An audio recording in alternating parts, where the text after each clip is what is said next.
There is a vegetable sitting in your kitchen right now that's been quietly studied for hair loss, and the results from real clinical trials are surprisingly hard to ignore. It's the onion. I know it sounds strange, but stay with me for the next few minutes. This isn't just some passing wellness fad. There's real science behind why this works. By the end of this video, you'll have a complete recipe plus 2 upgrades that take it from simple to seriously effective. What's inside an onion that could actually help your hair grow? 2 things really stand out. First, sulfur. Onions are packed with sulfur-containing compounds, and here's why that matters. Hair is made mostly of keratin, a sulfur-rich protein. In fact, about 95% of your hair shaft is keratin, so when you apply sulfur to your scalp, you're basically giving your hair follicles some of the raw materials they need to build and maintain hair strands. But the second ingredient is even more fascinating. It's called quercetin. Red onions in particular have some of the highest levels of quercetin found in any food, and this compound has sparked some pretty exciting research in the world of hair loss. Here's what science tells us about quercetin. It's anti-inflammatory, a powerful antioxidant, and it may help regulate immune activity right around the hair follicle. It also fights off yeast and fungal overgrowth on the scalp, and it seems to stimulate the hair follicle's own growth signals. A 2023 study published in Protein and Cell showed that applying quercetin helped resting hair follicles start growing again in mice. It also encouraged new blood vessels to form around the follicles, which means better nourishment. Another study from 2012 found quercetin triggered hair regrowth in mice with alopecia areata, a condition where the immune system attacks hair follicles.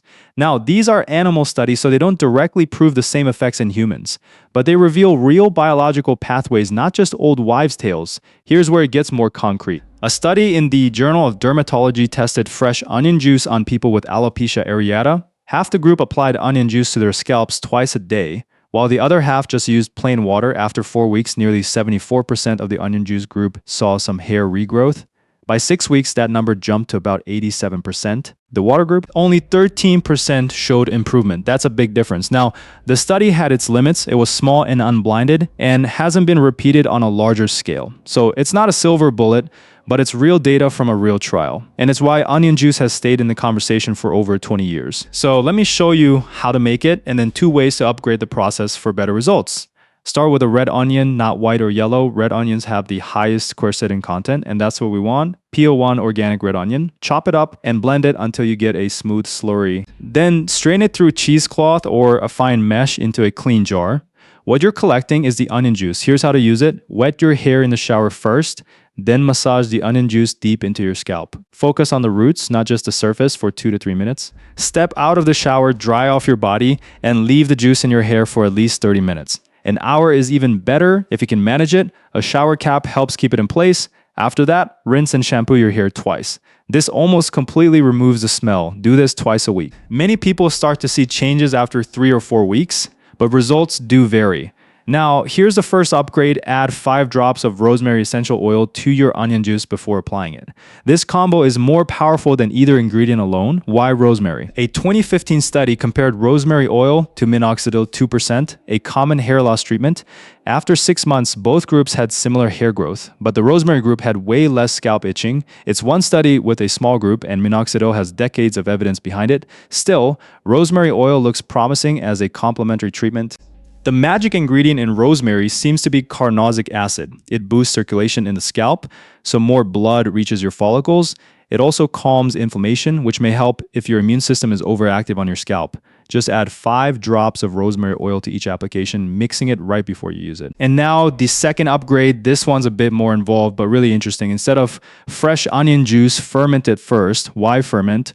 Fermentation boosts the bioavailability of onion compounds. It also produces extra B vitamins, and it lowers the pH of the juice to about 5, which matches the natural healthy pH of your scalp. This acidic environment supports your scalp's microbiome and strengthens the hair cuticle. Here's how. Peel and chop a red onion, blend and strain the juice into a mason jar.